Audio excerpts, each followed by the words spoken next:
Futures and options on futures trading involve substantial risk and is not a suitable investment for all types of investors. Past results are not necessarily indicative of future results. When I use the word I in this video, it refers to what I teach in my charting course or what I author in my twice daily oral and written updates. Prices shown on charts and quote boards are in real time and take into account all known activity up to this point in time. And if you'd like to read more of this disclaimer, simply hit the pause key on your video player. Good day. Ira Epstein of Linn & Associates with your metals market update for this Thursday, the 2nd of March, 2017. And the time right now is about 2:20 p.m. Central Standard Time. Well, the metals took a shellacking today at the expense of a slightly higher dollar, but continued ideas that what we're getting is we're getting that to that point where the Fed's going to raise interest rates. Certainly they're talking March. I mean, the probabilities are now in the 70 percentiles. So that's looking more and more like a done deal. And if you looked at today's jobless claims, you're at a 44-year low. I mean, come on, the economy's running at full employment for all purposes. So that weighed on the market. Okay, but that doesn't mean the metal market game's over. We've had a heck of a rally, and you're getting corrections. That's fine. Another event happened today that you may not keep up with. Bitcoins went up in value more than an ounce of gold. In other words, they were priced over an ounce of gold. Very fascinating. Now, part of the reason is there's 3 proposals in front of the Securities Exchange Commission to get some ETFs going on, the larger type ETFs, and if one of them did get approved, and 2 of them, I understand, this month, they either get approved or their time's run out, but if they get approved, maybe people want to buy up Bitcoins because the ETFs will want to put them in there as they're buying them for the ETF value. Possibility, but just something to keep in the back of your mind.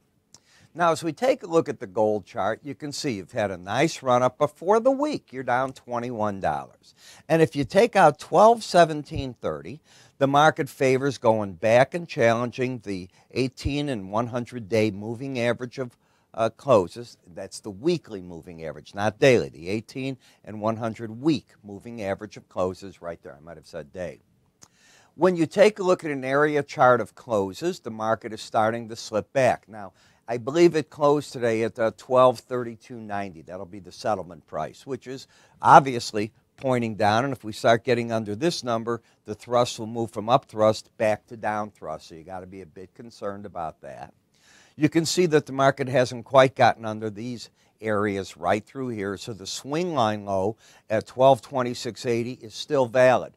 The market is still in an uptrend on the swing line because you still have the pattern of higher lows and higher highs. Bullish until you take out that number. But if you were to take that number out, you'd still have a higher high and then a lower low. So you're not going to get that stepping ladder impact off of this chart formation going into the weekend.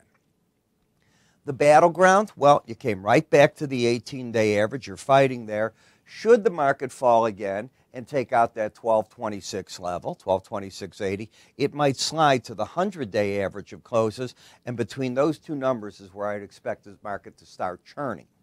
The reason for that, in part, is the lower Bollinger Band comes up now to 1220.60, and again, the odds of a market settling above or below a Bollinger Band are 5% of the time. Therefore, the odds still favor strong support from that reason right through there if the market breaks.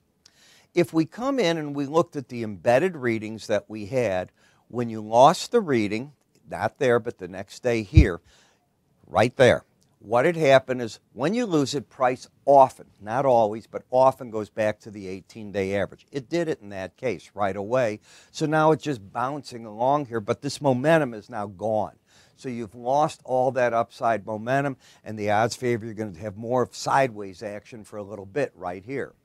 In the gold ETF, you've also lost that momentum, and price went back to the 18-day average. And like the futures, hasn't quite gotten under 1677. If it does, the odds favor the support's going to come in between 116.38 and 115.73. The weakest of the group has been the miners, and I think I've been very consistent saying that. Lower highs, lower lows. Now, you're 4 days in a row under that lower Bollinger Band. Nobody said you can't go 5, but that The odds of closing under it tomorrow are about 1%. Now, I have seen you go to 7, and then I'd redo the calculation, but the rule of thumb is 5.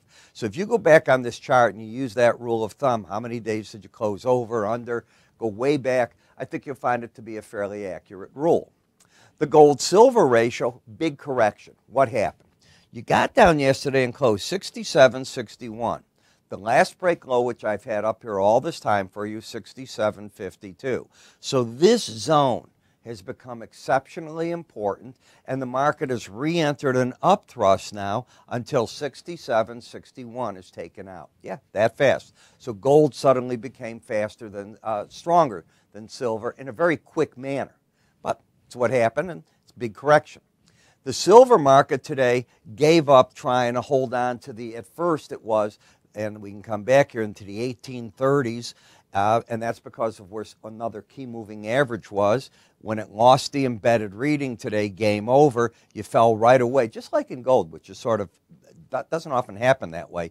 It fell right back through the 18-day average. Normally it takes a bit of a couple of days, ideally, but same day. So you might be headed into this on stop orders. But I would think that good support's between 1758 and 1735. But as a technician, you don't have a trend. You have a higher high and a lower low. You're not trending anymore, and you're correcting an overbought condition. When you leave embedded, often, which is the case here, you go into an overbought condition. If it's been on the upside, embedded on the downside would be oversold. The silver ETF is identical to the futures, so it might be headed into the lower Bollinger Band to the 100-day average if it gets additional selling. Copper market, I think we've done the job in warning you that when you got these strikes and all this other information going, trying to catch these whipsaws, it's fruitless. I don't see how that works out, okay? I've seen these things before. Nobody's going to call you and say, Escondida Mine just resolved their strike, or they're going to go on strike and stay there for 6 months. They're not getting the workers back.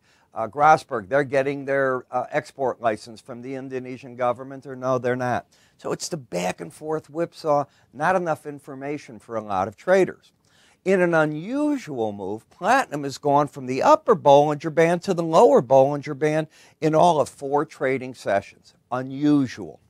Market has also got downside momentum and not, N-O-T, not trending. Higher high, lower low. If you bought over the upper Bollinger Band, you just got your head handed to you. If you buy under it trying to get back up, same type of thing, likely. I never teach trading that way, and these are not markets to be involved in. In the palladium market, same thing. You have now higher lows, lower highs. There's no trend here. Momentum's pointing down, and the bias is down because you're under the 18-day average, but you're taking in these Bollinger Bands and narrowing them in rather dramatically. Folks, there's times to trade, times you put your hands in your pocket and you go, hey, this may not be for me. Maybe I'll go through the weekend and see what's going on. In the dollar index, we've had a constant pattern of a higher low, higher highs, and it's still continuing on right now. Now, for a while there, if you'll recall, we had this pattern at this day, 101.71.5, and then this day was 101.75. And I said, just like we did right here, you're not trending. You've got lower highs, higher lows, but the setup came from back here, so you're still in an uptrend with a lot of support here, and maybe you can get back to the upper Bollinger Band. That was a week ago, and if you listen to what I've been saying each day, probably been a broken record in trying to say that, because it's exactly what I see on the chart. And away the market goes today and gets up, and yesterday, to the upper Bollinger Band, but you're overbought as can be, so a bit dangerous up here now. And what do you do with that? Well, as I just said, there are times to trade, times when you fold them sometimes. One of the things I like you to do is have coffee with me in the morning. What do I mean by that? I wake up early, 4:30, 5 in the morning, and I'm glued to TV, and I'm reading, and I'm catching up with the day's event. By the time I get to work, I've read more than most of you out there, and I have an idea what's moving the market for the day. At nighttime, at 8 o'clock at night, I put out my market research, one version of it. In the morning at 11:30, another version of it, and throughout the day, could be at any time, I send out special updates. You get, if you want to try my research, my morning video, it's not what these are. It is really specific. Buy here, sell there. I'm right. Boy, you were wrong, or I was wrong in my analysis. Look at this. Or boy, was I right in my analysis. Look at this, and here's why. So these videos will go through that, and I cover 40 charts in the morning for you. All in a sequence. I'll start stock indices, the currency markets, interest rates, metal markets. There's a sequence, and I go right through to the softs and the energies, grains, of course, and meats included. Then the specific buy and sells will come out in this, and I'll show you why the setup, what I think, where the pros are going, from my experience, what I think they're doing. I write about it. You're going to get the written updates during the day. And yeah, I put together for you a synopsis. I really compress the day's events or what I think is going to lead to the day. I give you the expectations. What GDP going to be? What's this? What is the trade looking for? And then in green and red, I'm giving you the buy and sell. How do you get all this? Well, it's really pretty simple. You can call us. You can go to my website. If you've had a free trial, we don't give you another one. I have 2 days left of giving you a discount of $20 on my research. The most my research costs is $60 for 30 days, so it's going to run you $40. Got that? What am I offering? Use the word, all caps, IRA 20. Got it? All cap, IRA, all caps 20. That's the $20 off. Go in, sign up. After tomorrow, that's off the table. And then if you want my research, you got to pay for it. And again, what I said, you only get one trial of my research. We keep really accurate records of who the people are, all that information. So if you're interested, www.iraepstein.com under the word research. If you want, you can click up here to get the free trial. Just click on this icon if you see me on YouTube. Underneath us, submit here. That's how you get the free part. But to buy the research, and I advise you to take advantage of it if you want that break on the price, simply go to www.iraepstein.com and you'll see the research area. I'm Ira. You have a great day, and I'll see you later in the financial market wrap-up.